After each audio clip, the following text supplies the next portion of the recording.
Agenzia Le Cirque. Per vendere o acquistare la tua casa, Agenzia Le Cirque. Professionisti al tuo servizio.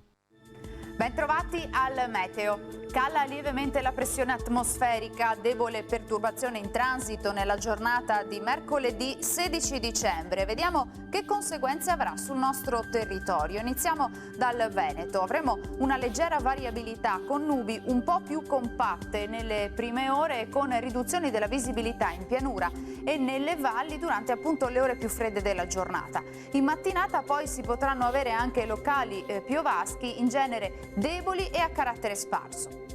Temperature minime in calo tra 1 e 4 gradi, valori massimi invece tra gli 8 e i 10 gradi all'incirca. Ci spostiamo ora sul Friuli Venezia Giulia, anche qui giornata grigia con cieli in prevalenza molto nuvolosi o coperti. In mattinata saranno possibili occasionali piogge, specie sulle pianure. Temperature minime fino a 6 gradi, massime sui 9-12 gradi. Ci spostiamo infine sul Trentino Alto Adige, dove non cambia la situazione, molte nubi, ma nel pomeriggio saranno possibili anche delle schiarite maggiormente soleggiate. Temperature minime tra 1 e 3 gradi, massime sui 7-8 all'incirca. Dal meteo di Antenna 3 per ora è tutto, grazie per l'attenzione, arrivederci al prossimo aggiornamento.